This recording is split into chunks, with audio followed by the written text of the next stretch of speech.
শেষমেশ ডাক্তারের কাছ থেকে সত্যিটা জানছে স্বয়ম্ভু। সম্পূর্ণ জানতে ভিডিওটিতে একটি লাইক করে দেখতে থাকো। গল্পের শুরুতেই দেখা যায় বৈদেহী মুখার্জিকে দিয়ে বলাচ্ছে দিব্যা সেন।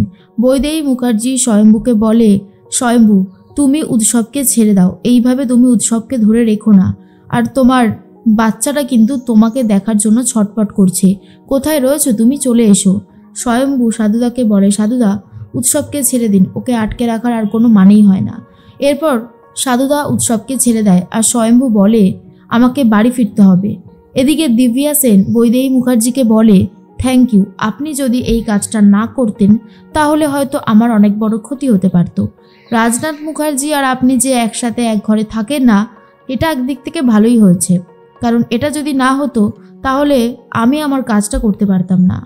এর মধ্যে কৌশিকী লুকিয়ে লুকিয়ে সবটা দেখে নেয় আর বুঝতে পারে বৈদেহী মুখার্জির সাথে ঠিক কী হয়েছে। তখনই দিব্যা সেন বলে, ব্যাস আমার কাজ তো হয়ে গেছে, এবার আমাকে এখান থেকে যেতে হবে, আমি আর এখানে থাকতে পারবো না। তখনই কৌশিকী ফোন করেছে স্বয়ম্ভুকে আর বলে, একটু আগেই বৈদেহী মুখার্জি তোমাকে ফোন করেছিল, তাকে ফোন করতে বাধ্য করা হয়েছিল।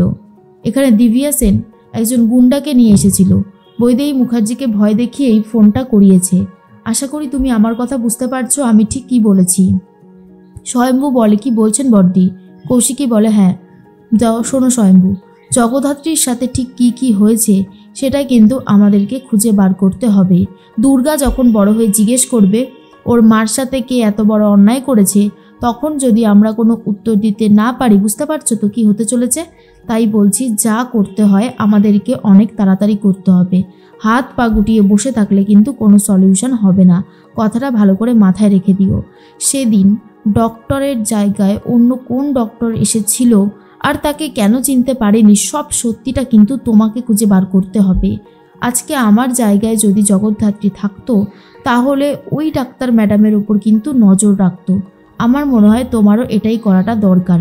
স্বয়ম্ভু তখন বলে, জগদ্ধাত্রী কি আর কোনোদিন সুস্থ হতে পারবে বর্দি? আমার যে খুবই চিন্তা হচ্ছে।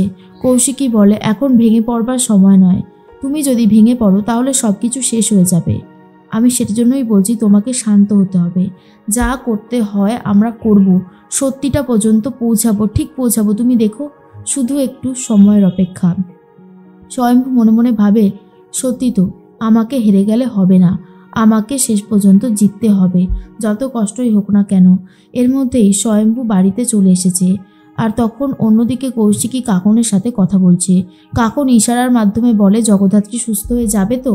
কৌশিকী বলে, অবশ্যই সুস্থ হবে, জগদ্ধাত্রীকে যে সুস্থ হতেই হবে, জগদ্ধাত্রীর কোনো ক্ষতি হতে পারে না। তখনই কাকন খুব নিশ্চিন্ত হয় যে জগদ্ধাত্রী সুস্থ হয়ে যাবে। এর মধ্যে স্বয়ম্ভু বলে, কাকন কি করছো তুমি? কাকন বুঝিয়ে বলে কি করছে। কাকন তার বোনের সাথে খেলতে থাকে। স্বয়ম্ভু তার মেয়েকে কোলে নিয়ে গান করতে থাকে আর বলে, তুই যে আমার সব, তোকে ছাড়া আমি কি করে বাঁচবো বল, তোর মাকেও সুস্থ করার দায়িত্ব আমার। এর মধ্যেই ফোন করেছে সাধুদা। সাধুদা স্বয়ম্ভুকে বলে, কাল ডাক্তার ম্যাডামকে ইন্টারোগেট করা হবে, জিজ্ঞাসাবাদ করবে তুমি। আমি চাই এই কেসটা নিয়ে সব থেকে বেশি তদারকি তুমি করো, তুমি পারবে সত্যিটা বার করতে। সাধুদার কথা শুনে স্বয়ম্ভু তখন বলে, ধন্যবাদ সাধুদা। এর মধ্যে উৎসব বাড়িতে চলে গেছে। উৎসব বাড়িতে যাওয়া মাত্রই বৈদেহী মুখার্জি বলে, উৎসব জগদ্ধাত্রীর একদম অবস্থা খারাপ হয়ে গেছে, ওর 20 দাঁত ভেঙে দেওয়া গেছে, ও আর কিছুই করে উঠতে পারবে না। কিন্তু উৎসব তুই আর কোনো বাড়াবাড়ি করবি না, তুই বল আর কোনো বাড়াবাড়ি করবি না, তুই হসপিটালে যাবি না কিন্তু। উৎসব বলে, আরে মম তুমি এত ভয় পাচ্ছ কেন? তুমি যদি এরকমভাবে ভয় পেতে থাকো তাহলে কি করে হবে বলো তো? বৈদেহী তখন বলে, ভয় না পেয়ে কাজ আছে বল। না না, এটা হতে পারে না, এটা হতে পারে না। উৎসব তখন চুপ করে থাকলেও মেহেন্দি বলে, ওসবের দরকার পড়বে না, কারণ কৌশিকী মুখার্জি নিচের একটা ঘরে স্বয়ং আইসিইউ বানিয়ে দিয়েছে। আর এটা শোনার পরেই অবাক হয়ে যায় বৈদেহী আর বলে, কি বলছোটা কি মেহেন্দি? মেহেন্দি তখন বলে, হ্যাঁ আমি একদম ঠিক কথাই বলেছি, স্বয়ং কৌশিকী মুখার্জি আমাদের বাড়িটাকে আইসিইউ বানিয়ে দিতে পারে, ক্ষমতা আছে কৌশিকী মুখার্জির, সেটা তো আপনারা আগে থেকেই জানেন। তখন বৈদেহী বলে, জগদ্ধাত্রীর জন্য কৌশিকীর প্রাণটা যেন একেবারে ওষ্ঠাগত। উৎসব বলে, আমি কিছুতেই ওই জগদ্ধাত্রীকে ছাড়বো না, ও যতই অসুস্থ হোক না কেন, ওকে যদি একবারে শেষ না করা যায় ও আবারও সুস্থ হয়ে যাবে, ওই মাছের জান বলে কথা। তখন মেহেন্দি বলে, তবে জগদ্ধাত্রীর সাথে কিন্তু স্বয়ম্ভুদা আছে, কৌশিকী মুখার্জি আছে, ব্যাপারটা এতটাও সহজ হবে বলে আমার মনে হয় না। উৎসব বলে, সহজ না হলে সহজ করে নিতে হবে, কিন্তু আমাকে কাজটা করতে হবে, তুমি বুঝতে পেরেছো মেহেন্দি? মেহেন্দি আর কিছু বলতে পারছে না। অন্যদিকে দেখা যায় সাধুদা মনে মনে একটা কথাই ভাবতে থাকে, যেভাবেই হোক ওই ডাক্তার ম্যাডামের থেকে সবটা জানতে হবে।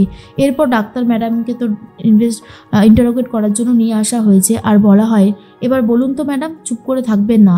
তখন ডাক্তার ম্যাডাম বলে, আমি কিছু জানি না, আপনি আমার সাথে এভাবে কথা বলতে পারেন না, আমার পেশেন্ট এখন অনেক রয়েছে, আমাকে যেতে হবে, তাদের ট্রিটমেন্ট করতে হবে। তখন স্বয়ম্ভু বলে, আগে এই পেশেন্টের সলিউশন করুন, তারপর তো অন্য পেশেন্টকে ধরবেন। আর বলুন কি হয়েছিল সেদিন, কেন জগদ্ধাত্রীর এই অবস্থা করলেন আপনি? ওর বিশ্বাসের সুযোগ নিয়ে ওকে এই রকম করার মানেটা ঠিক কী ডাক্তার? তখন ডাক্তার ম্যাডাম বলে, আমি কোনো কিছু করিনি, আপনি কিন্তু আমার ওপর বেকার জোর জবরদস্তি করছেন, এটা কিন্তু ঠিক হচ্ছে না। তখন সাধুদা বলে, কোনো জোর জবরদস্তি করা হয়নি আপনার সাথে, যা জিজ্ঞেস করা হচ্ছে তার উত্তরটা দিলে ভালো হয়, কারণ আপনি সবটা জানেন।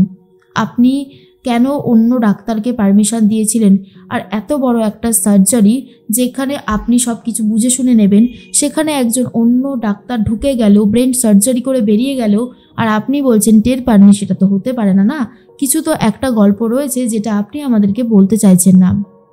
কিন্তু আমরা এইভাবে চুপ করে থাকবো না, সত্যিটা আমরা জানবই, সেটা যেভাবেই হোক না কেন। এর মধ্যেই স্বয়ম্ভু তখন বলে, কেন বলছেন না?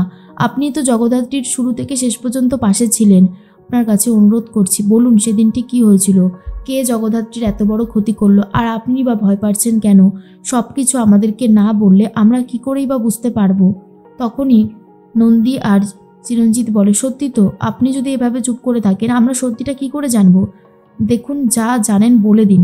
কিন্তু ডাক্তার ম্যাডাম ভয় পাচ্ছে, বলতে পারছে না সেদিন ঠিক কি কি হয়েছিল জগদ্ধাত্রীর সাথে।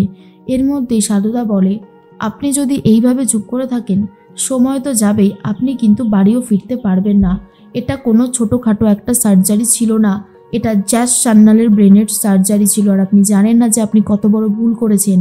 এরপর স্বয়ম্ভু বলে, আমরা অন্য একটা ডাক্তারের সাথে কথা বলেছিলাম, আমরা জানতে পারি যে এই অপারেশন করলে এই রকম অবস্থা হতে পারে না, যদি না ইচ্ছে করে কিছু করা হয়ে থাকে। এবার বলুন তো, কে আমার এত বড় সর্বনাশটা করলো, কে আমার বাচ্চার এত বড় ক্ষতি করলো, আমার জানাটা খুব দরকার। তখনই চন্দ্রিমা ম্যাডাম বলে, দেখুন, আমি এইসব ব্যাপারে সত্যি কিছু বলতে পারবো না, আর আপনারা তো জানেনই জগদ্ধাত্রীর পাশে আমি অলওয়েজ ছিলাম, আমি কি ওর কোনো ক্ষতি করতে পারি? আপনাদের কোথাও একটা ভুল হচ্ছে। তখন প্রমিতা বলে, কোনো ভুল হচ্ছে না, আপনি যা জানেন না সেটা এবারে বলে ফেলুন, যেটা আমাদেরকে বলতে পারছেন না। স্বয়ম্ভু তো খুবই ভেঙে পড়েছে, আর বুঝতে পারে এই সব কিছুর পেছনে কারোর তো একটা মাথা কাজ করছে, যে এত সুন্দরভাবে সব কিছু করছে, কিন্তু জগদ্ধাত্রীকে সে বাঁচাতে চায় আর ডাক্তার ম্যাডামের সাহায্য নিতে চায়, যে কিন্তু ম্যাডাম ভয়ে আর কোনোভাবেই মুখ খুলতে পারছে না।